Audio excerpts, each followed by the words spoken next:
Alright.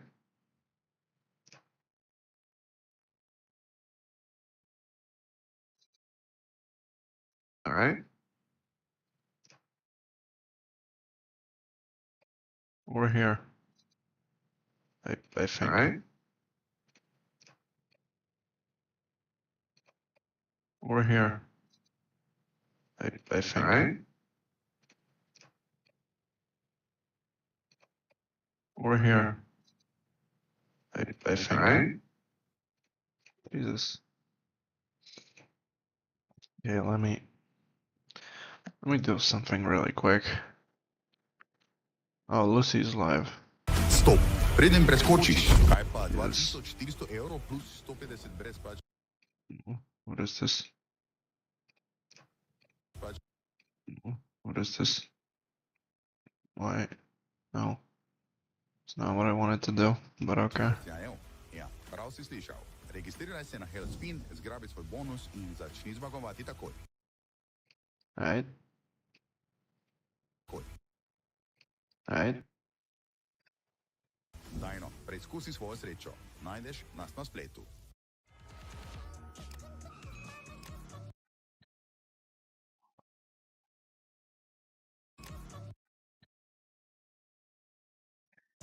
Still can figure out, cause I'm too slow, Jesus. Going on right off the bat. Jesus.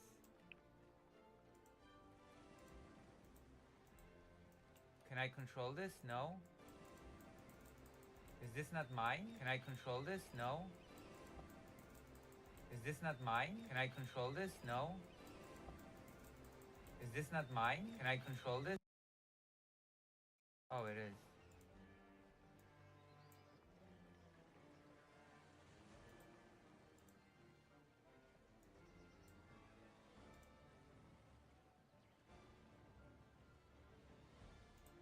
Is there any gold around here?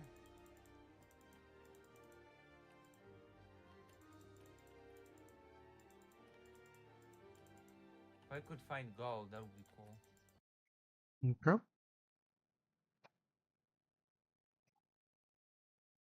Okay. Is there any gold around here?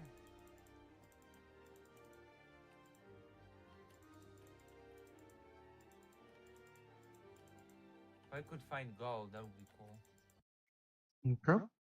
Let me just put this to 72060 just in case. Okay. Oh god.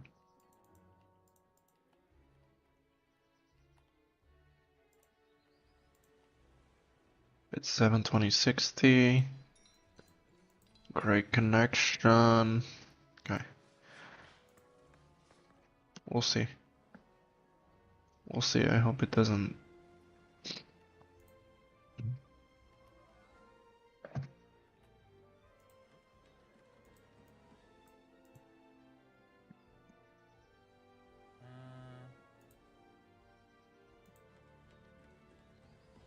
Why, hello, brother. Mine strolled some Turkish fortresses. Let's go kick some Turk butt.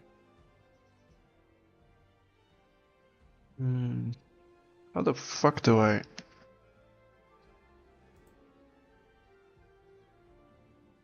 Oh.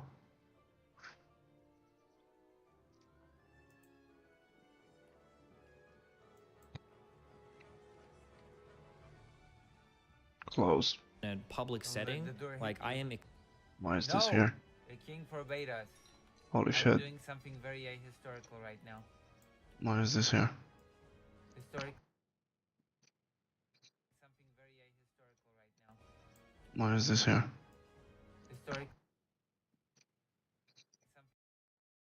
No, we're cool.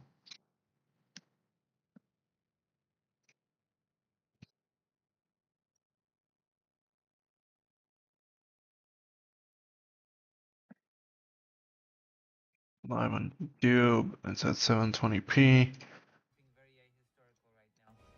Why is this here? 20p. Wait a minute.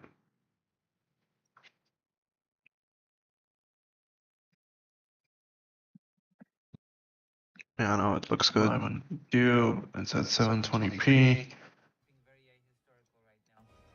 What is this here? 20p.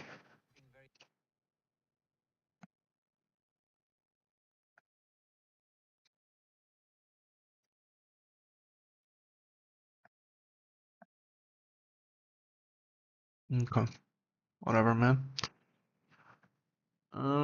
Anyway, what was I gonna look at? Can I share a tab? Can you share a tab? Chrome tab on OBS.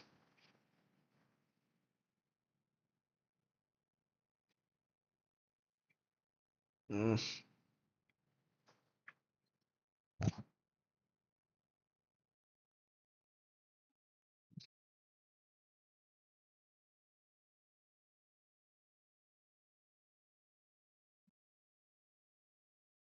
On Google Chrome. There we go.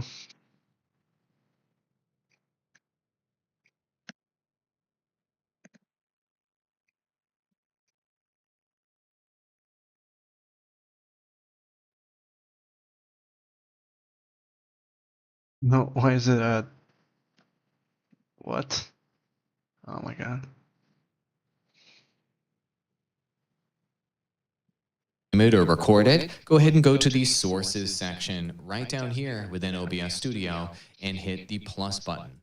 You'll want to select window capture. Now before we do this, you want to make sure that you actually have an instance of Google Chrome open. Right now I've got this instance on my other monitor where I'm just on google.com, okay? Open the instance of Google Chrome first before you do this. So right down here on sources, hit the plus button, then to grab that Google Chrome window, we're going to select window capture. Boom, here it is. I recommend naming it whatever it makes sense to you. I'm just going to call it Google Chrome for today and hit OK. You're going to get this properties window. In this properties window, you want to leave all of the settings in place that are here by default, except for two you may want to change. Unless you're looking to do something very advanced. So in the drop-down menu, it will have literally every window open on your computer at that time. You're going to want to find chrome.exe and then whichever instance of Google Chrome you want to capture and show your audience. Click that and hit OK. And boom, as you can see, it's now capturing the Google Chrome window that I have on my other monitor. I can type in whatever I want there, AWOL Digital, for example, and boom, everybody can see in real time whatever you want them to see on that particular monitor. It's really, really cool on that particular instance of Google Chrome.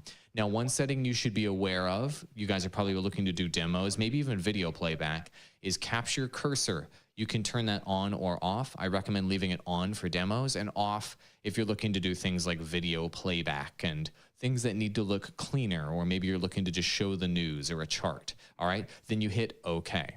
Now, the resolution of this is going to be exactly the same as the resolution and the aspect ratio of your actual window. So this may look a little confusing, okay? But bear with me, guys. As I resize the actual browser window, notice how it resizes in OBS in real time, right? So if you make it really teeny, it'll be really teeny within OBS. And if you want to make it larger, it'll be larger within OBS. So if you want it to be a full HD window that's being captured, you can full screen it and it'll capture it at that resolution. Or if you just want to make it one little particular part, let's say you just wanted to show a Twitter feed, for example, you could do that. You could drag that to your other monitor and you could browse through Twitter and it would capture that in OBS. One fun trick with window capture and any other type of visual source is to right click on it. Okay, dude. Whatever.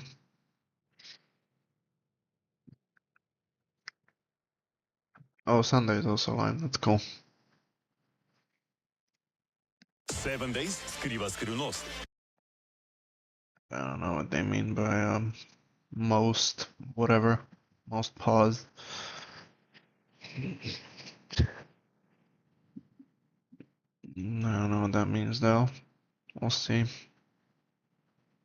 Kellen Goff. Is it just me, or is Ben 10 going through some kind of renaissance? Don't you mean Ben Naissance? Ben Tennaissance. You know what? I think I'm just going to take the video from here. Yeah, okay. Good luck though. But anyway, isn't it crazy how much Ben 10 merch we've been getting lately? Really feels like something's about to happen. At least, I hope so. But now, U2's is jumping aboard the Rust Bucket with their own contribution to the Benaissance with the officially licensed Ben Tennyson figurine. And y'all know me, I have to get in on that. I mean, look at it. It's awesome. This is the most amazingest thing anyone could ever see. These figures are only going to be available until March 31st before they're gone forever. Never. I repeat, Never to be restocked. but if you want a chance at winning one for free, in the spirit of the subject of the most pause moments in Ben 10, I'll be hiding 5 images of the Ben Tennyson U2's figure throughout this video. Think of them like Easter eggs. Once you find all 5 figures, send me an email with the timestamps and locations of these hidden figures, and you'll be entered into a giveaway with a chance to win your own U2's figure. Up to 10 people will win. No purchase necessary, no shipping costs. You just gotta have a sharp eye and make sure you send the info before time's up. Winners will be selected at random and announced on our live stream on April 5th. Or feel free to support the Ben 10 franchise and cop your own figure off the U2's website before it's too late. That'd be pretty cool too.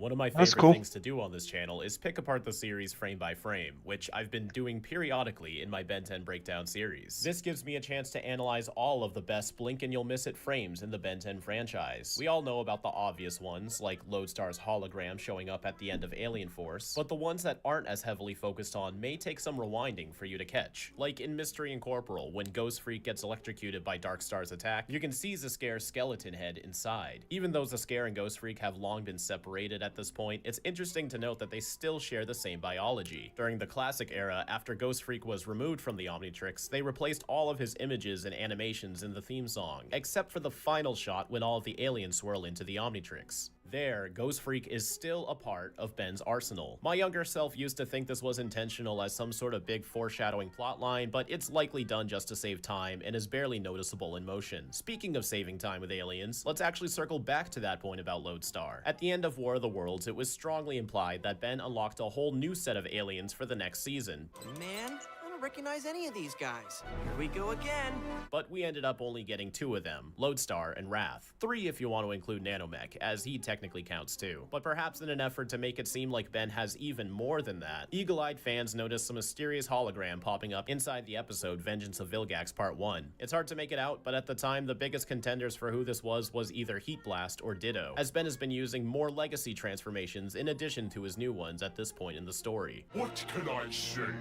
I'm feeling nostalgic. It wasn't until later that season in the episode Busy Box that we got a better look at the hologram. Turns out they were reusing Alan's own Pyronite model, which you can argue is meant to represent Ben's own Heat Blast in-universe, though this was likely a mistake. Though Alan does awkwardly show up here and there as if he is one of Ben's aliens in some promotional material, where you can clearly tell the theme is supposed to be Omnitrix aliens. On the subject of Omnitrix aliens, there's Pierce's record of extraterrestrials sent to the Null Void. While these are more front and center and not a simple freeze frame, it's still worth pausing, as at this point in the story, Ben doesn't have access to any of these aliens, making their appearance more significant and refreshing. But also, they're still presented in the classic series art style, which can be pretty jarring if you're a stickler for stuff like that like myself. The one exception, aside from the D and Alien, is the Mechamorph, as they reuse Bazel's design from the previous episode, Peer Pressure. Also, while editing this video, I remembered something that I completely forgot was even part of the episode. For literally one frame when transitioning between the Lepidopteran and the D and Alien,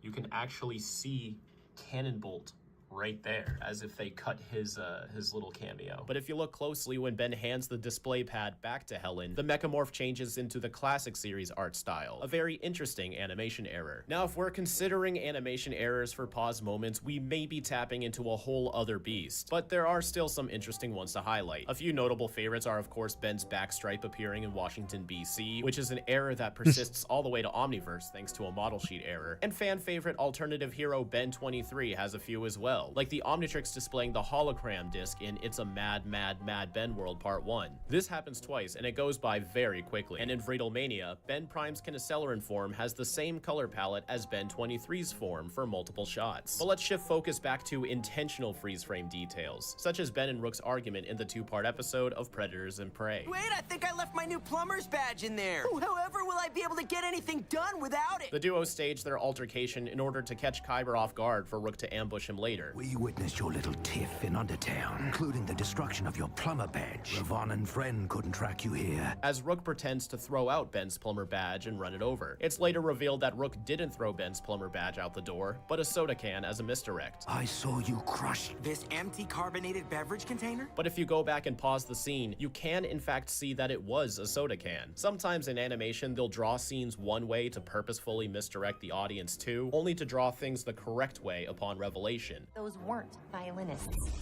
And it wasn't an engagement ring. I am no But here, violinist. they committed to drawing it the correct way from the start, whatever. taking a chance that they can misdirect you the first time you watch this too. And I admire the bold choice. And of course, I have to mention one of the most famous ones of all, that mysterious DN alien appearing in Max's hologram in the very first episode of Alien Force. What did this mean? Was this actually a DN alien disguised as Max the whole time? Was this Max using an ID mask to pretend to be a DN alien? We don't know, and it's never brought up again. Ultimate Alien had also dropped a freeze frame Easter egg in its own pilot, with Ben's eyes flickering pink. While originally brushed off as an animation error, it is most likely intentional, as Ben's eyes flickering was even written into the script, though here they're described to be red. So while the pink versus red could be the animation error, the flickering itself was intentional, but also never went anywhere. And yeah, you can argue that it was a setup for the episode The Ultimate Sacrifice, where Ben's eyes do flicker red, but still, this moment itself is never touched on or brought up again.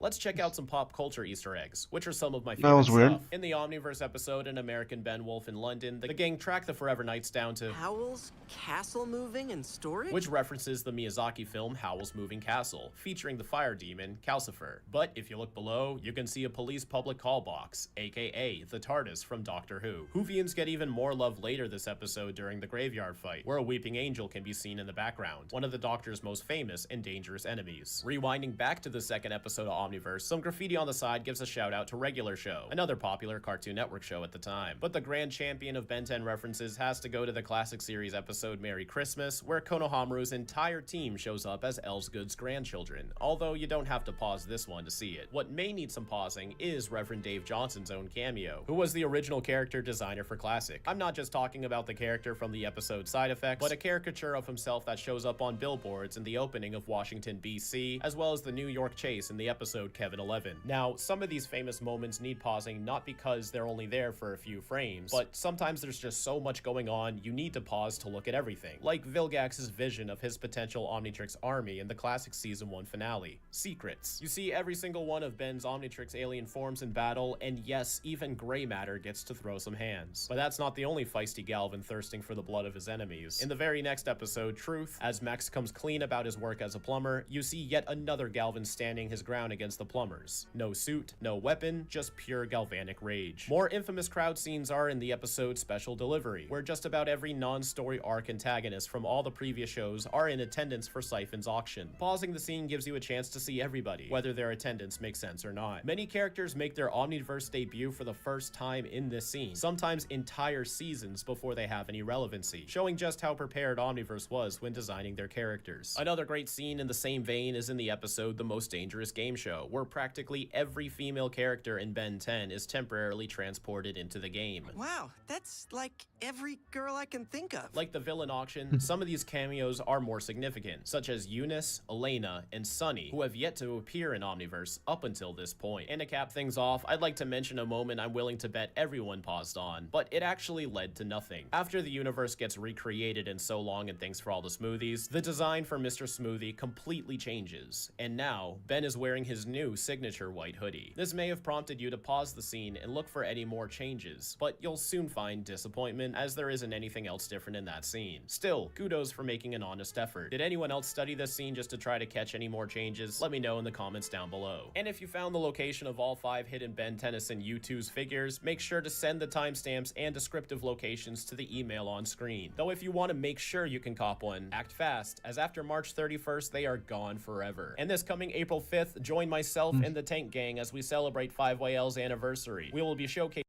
Definitely one of them videos, right? Yu-Gi-Oh! Yes. Brains takes place in a not-so-distant future where technology is inseparable from daily life.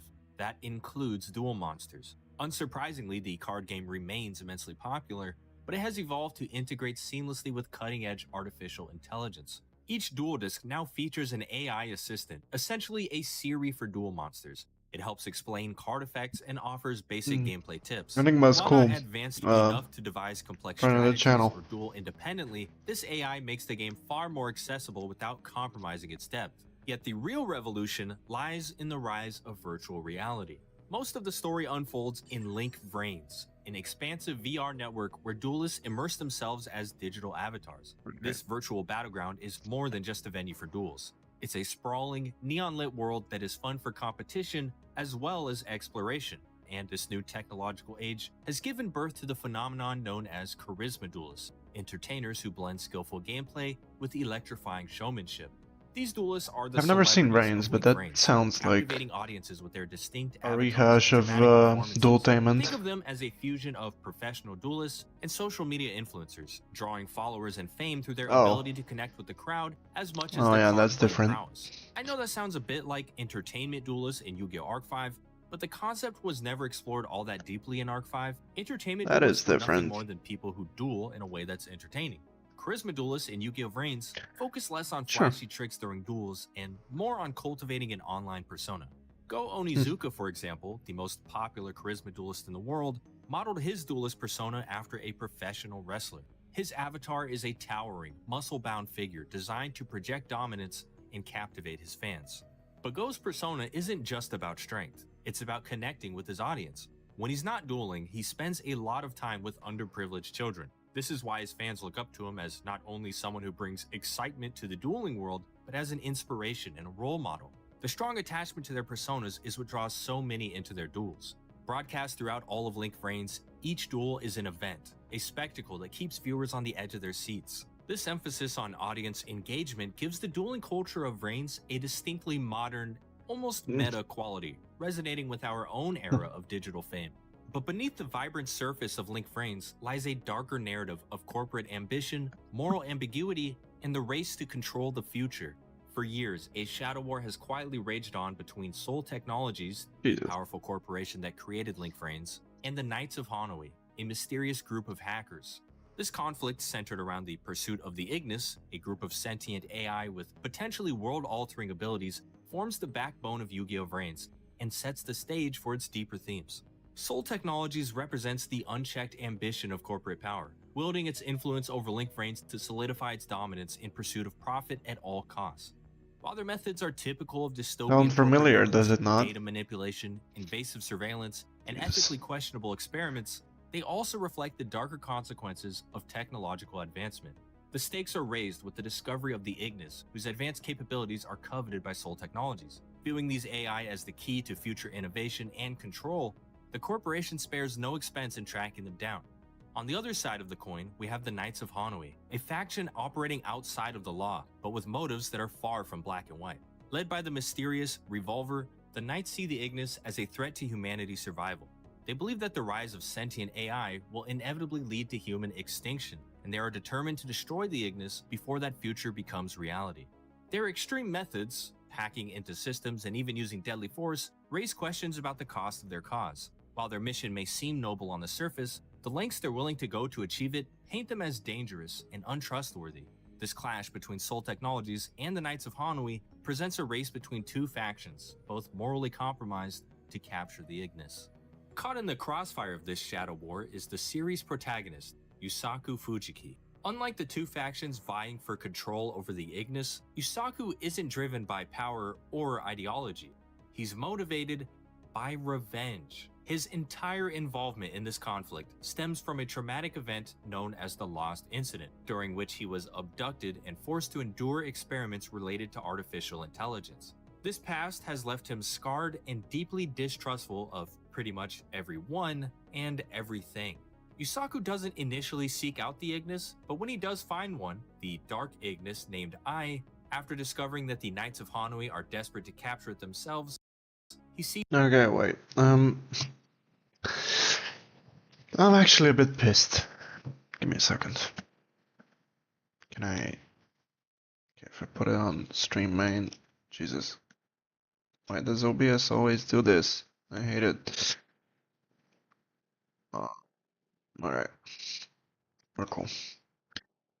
Anyway. This is Anna. Okay. When was this? March 27th. That's technically today. I mean, it was yesterday. Around 24-ish hours ago. Okay. She said this. Keep in mind, I've just been talking to Ak about this a couple of days ago. I am a fan, like very much a fan of Rachel and her stuff. What's that book called? Oh, Haywire. Fucking the weird, right? Something like that. The new art, right? The new art, right? This, a new reaction for 2018. This was quite a long time ago. 7th of August 2018. My shit is in Croatian, so you probably wouldn't tell, but yeah. So this is August 2018. Seems like ancient times at this point. There again.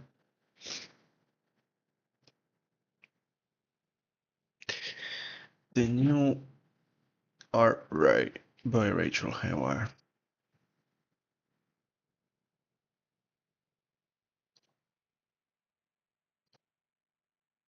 Why won't it? Fuck. Okay, this is it. Fuck that. The new art right and your reaction for 2018 takes us back in time before the woeful dominion of contemporary politics, a time when art served as the impetus to drive political forces, not the vulgarity of the masses nor banal populism. Wonderful, right? Wonderful.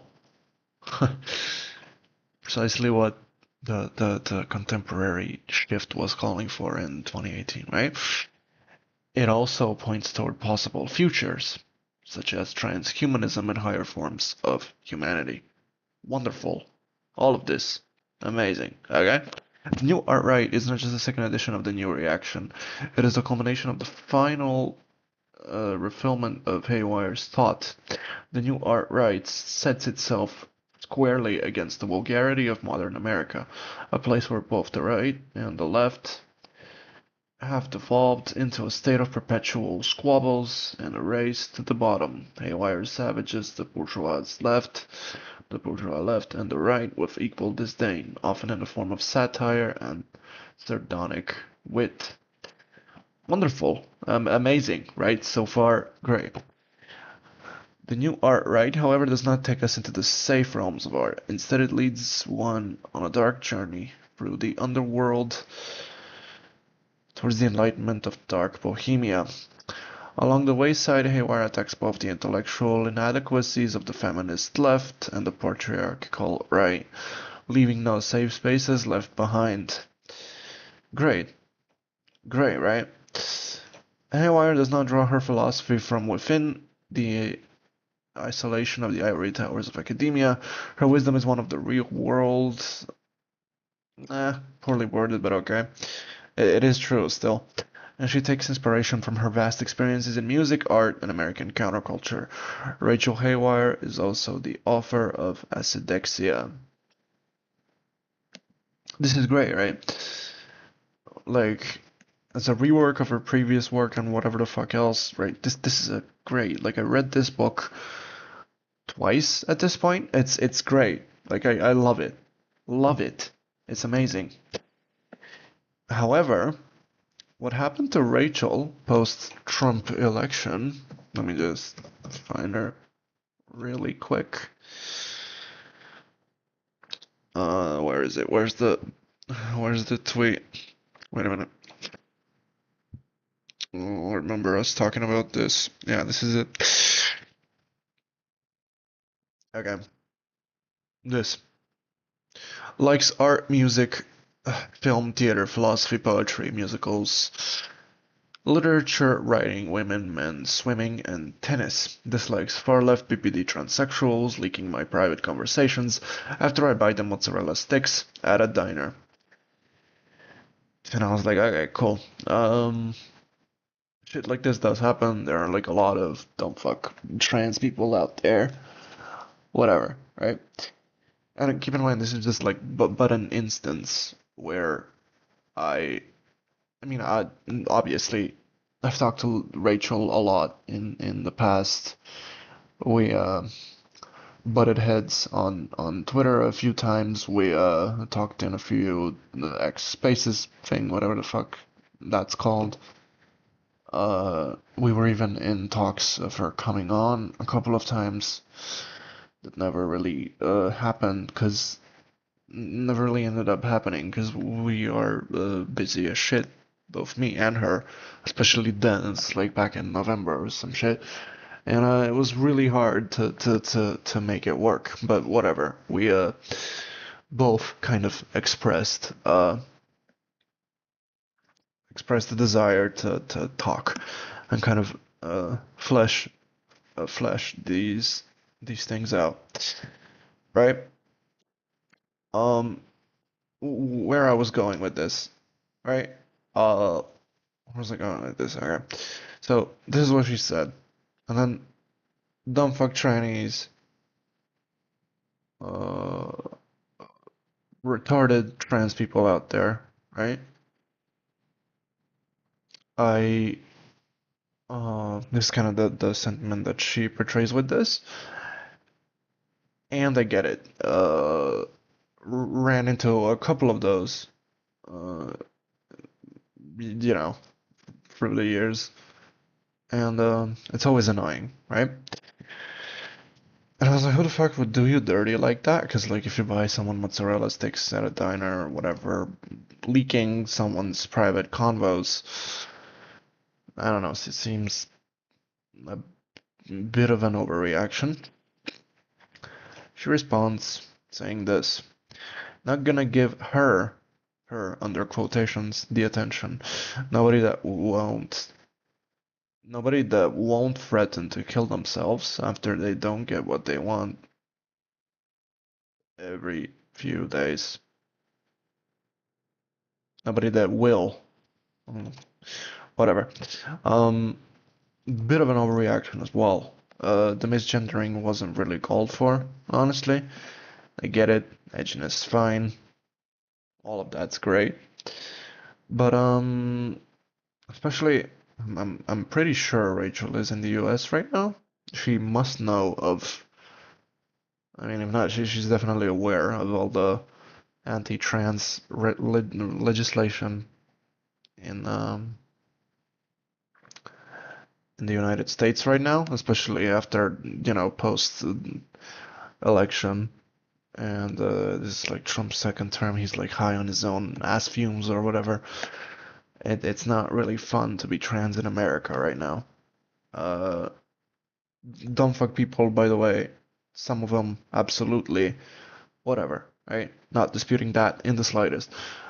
What's annoying about this is that she kind of sacrifices her own weirdness and doesn't really, I mean, there's like countless examples, but and doesn't really do anything with it after the new, you know, after the administration change and after Trump came to power again, it almost feels like the weird from the weird right was kind of gone. The art from the art right, the thing that is described here, is gone. Like it's just an extension of Jesus. It's yeah. It feels like this is just an extension of Trumpian kind of Trumpian fascist rhetoric, which is insane. Like, because I know Rachel's not fascist. She's not a dumbass. She's very smart, very insightful, very. She gets it, right? Very well read. Obviously writes like a motherfucker. She like is one of the most prolific people I've ever talked to. Does a whole bunch of stuff all one better than the other, right? Really cool. Surrounded herself with some pretty dumb people, not gonna lie, namely the tech bros and whatever. But I mean, guilt by association was never really my thing. She's free to associate with whoever she likes. But yeah, it was just like I could handle like a bunch of her stuff, but like, I don't know, where is it? Milo needs attention. Everyone look at Milo. Did you know that Milo was back? Get ready for Milo mayhem. Yeah, see? She can, on February 12th, 2025, Rachel Haywire was based. Like, why isn't it the status quo, right?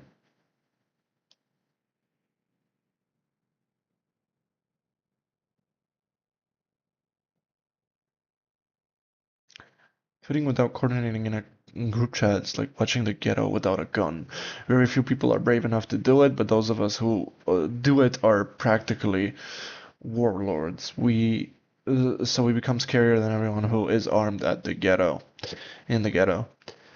Sure, whatever. Who knew the cure for Trump derangement syndrome would end up being Elon Musk derangement syndrome? Sure.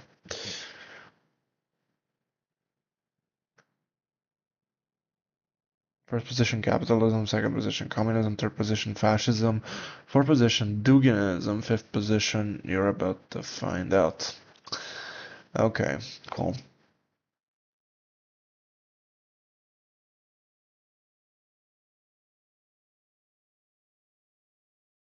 Oh, so they all met up.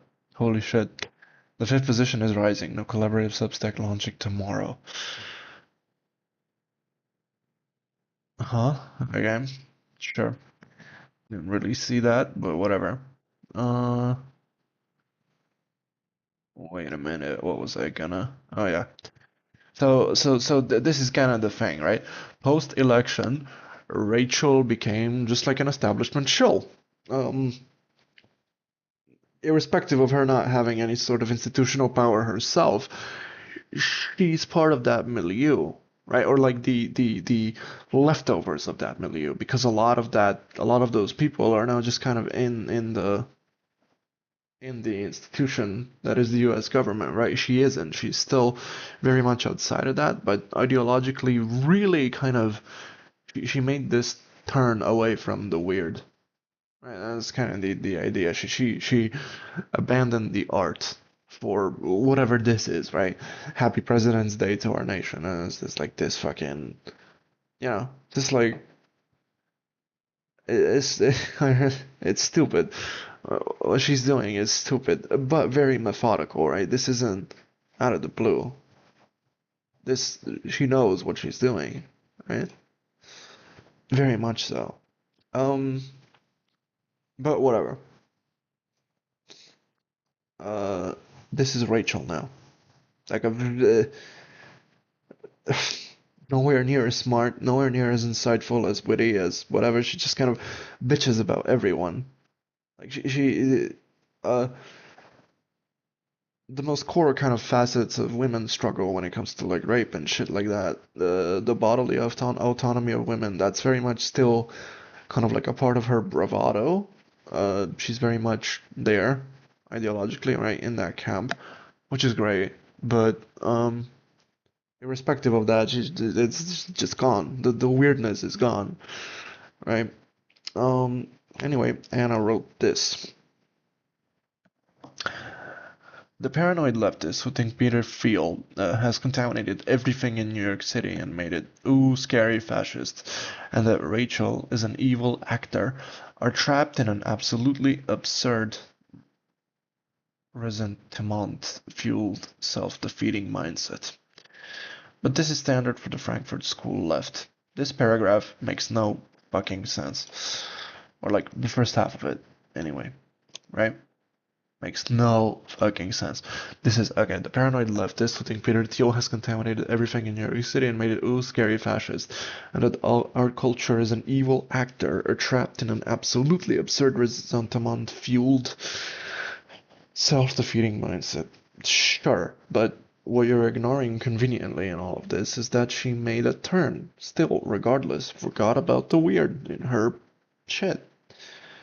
Right? So it's not about Peter Thiel. Peter Thiel's is just something that the mainstream left and lefties online in general are kind of that they are openly espousing their disdain towards Thiel, but I mean, whatever. It's just a matter of preference, nothing else. The Rachel thing is wholly irrelevant to any of this because, like, you know,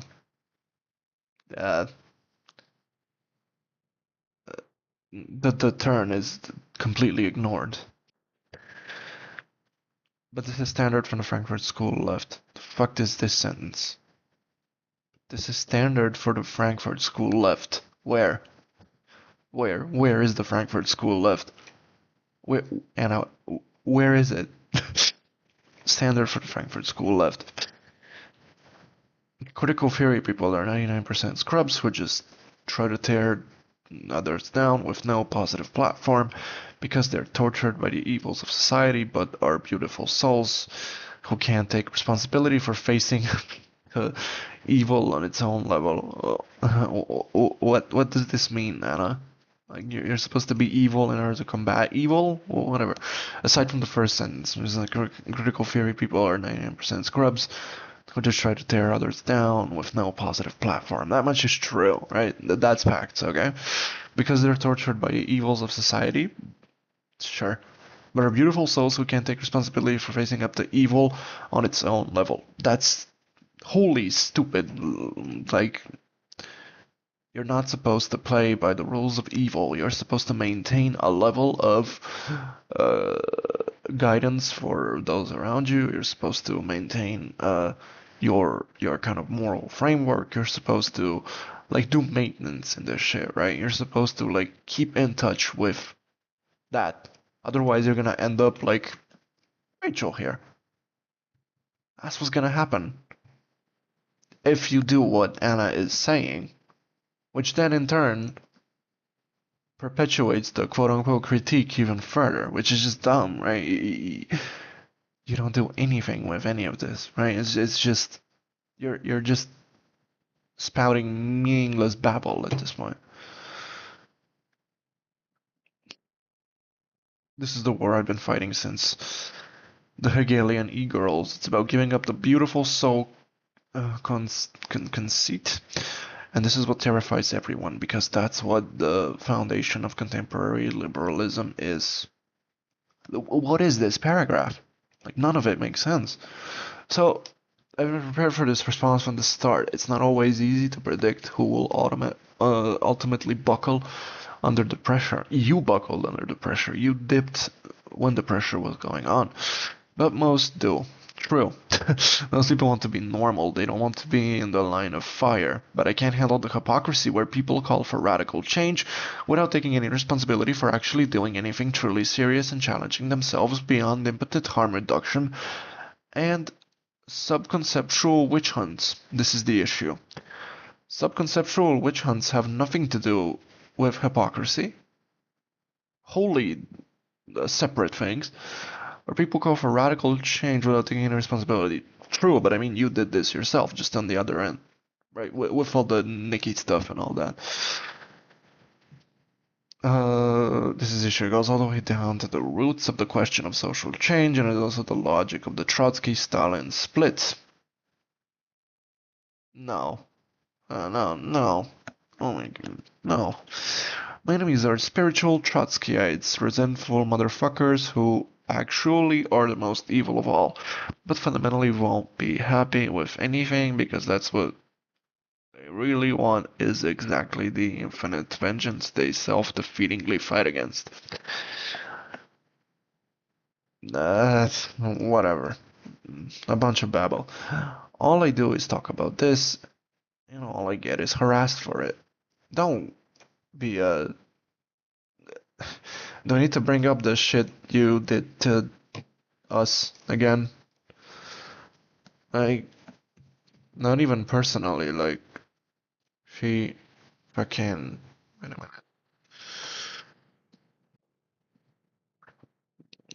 My fucking god, do I have to... Yeah, I'm gonna have to scroll a lot. But whatever. Where is the thread?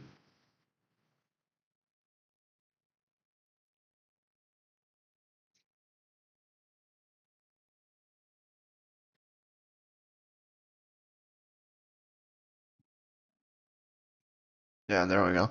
Normally I wouldn't post any of it here, but I'm generally appalled by the state of discourse in general. Disagreements are followed up by contempt and fear, so it is a broader combo. Oh, this is the one. I was just reading the last tweet, don't mind me. I feel like I should start expecting people to start acting batshit insane as soon as an opening presents itself. I was on friendly-ish terms with Anna during the Hegelian Girl events, and in my honest opinion, I'd always shown her as much good faith as possible.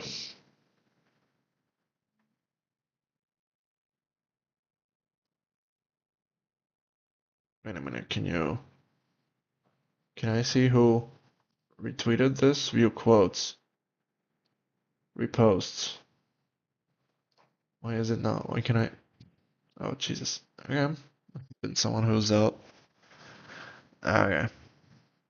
All of this is well documented on my previous Twitter account, @InsideNess.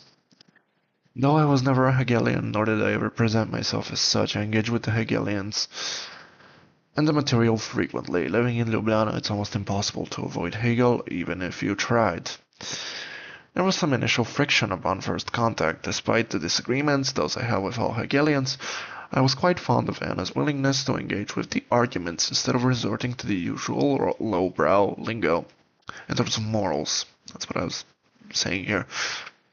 Running cover for people isn't something I really do, but I took Anna and Nikki's side quite frequently while being faced with unsubstantiated criticisms.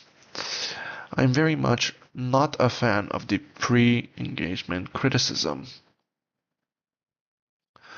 I enjoyed Anna's contribution to the 22nd issue of Shum. I've said as much when talking to people privately about it. When it comes to my relationship with the Hegelians, it's always been rocky territory. I've said many times that it's not at all personal. Before she'd taken their break amidst the public fracturing of the core of their, quote, movement, I reached out to Anna to do a public conversation with her so she could present her side of the story. I remained in good terms, in good relations with Nikki post-breakup, but I wanted her to say her piece regardless, since a lot of people on here were acting needlessly jerkish towards her, and others, which she politely declined. Anna had also joined my Discord server around this time. The Discord server, although public, serves as a place of gathering. Its members come from all walks of life. Some are philosophers, some are YouTubers, some are gamers, some are nerds and anime buffs, and others are my colleagues from uni. Folks come and go constantly. After seeing Anna's resurgence on Twitter, I reached out to her once again, this time with the idea of speaking to her publicly about where she is with her current thinking. I also wanted to talk to her about her recent takes on here, some of which I disagree with. Even though I'm not exactly a fan of her current approach, I love the overpraise of Haz Aldin, right, which I voiced in her replies a couple of times. When making that known, I approach the interaction with respect and dignity. I tend to call people a lot of things since most are cringe and insufferable. When disagreeing around nuanced ideas, I feel like the language should also reflect that. Before leaving the server, Anna popped in today to call the server stupid and people on it cringe.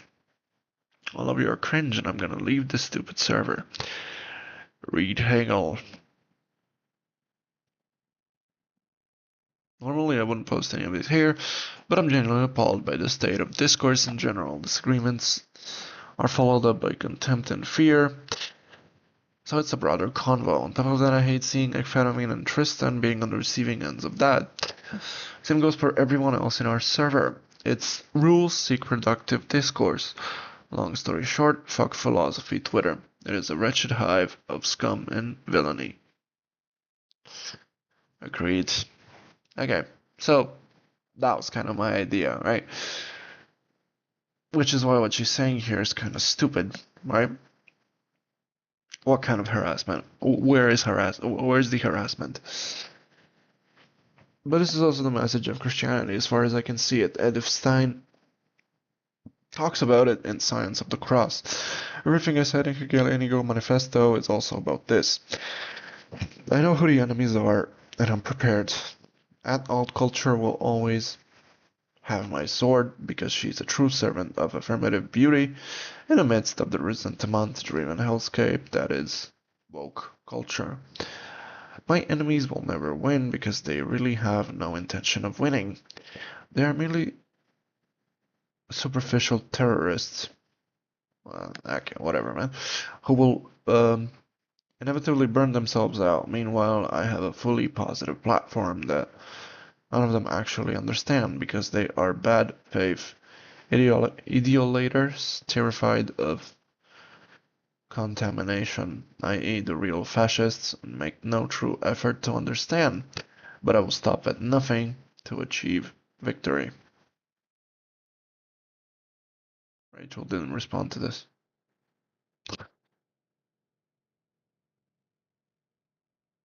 Uh-huh.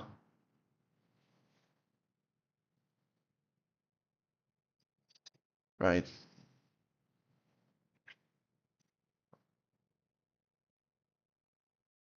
I mean, yeah, I have to get in on this.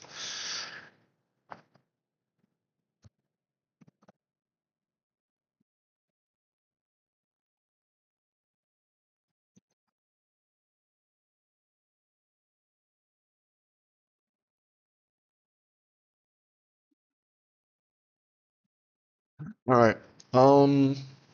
Yeah, it was just kind of annoying, right? Because I'm truly not a fan of that at all. Well, yeah, I'm out.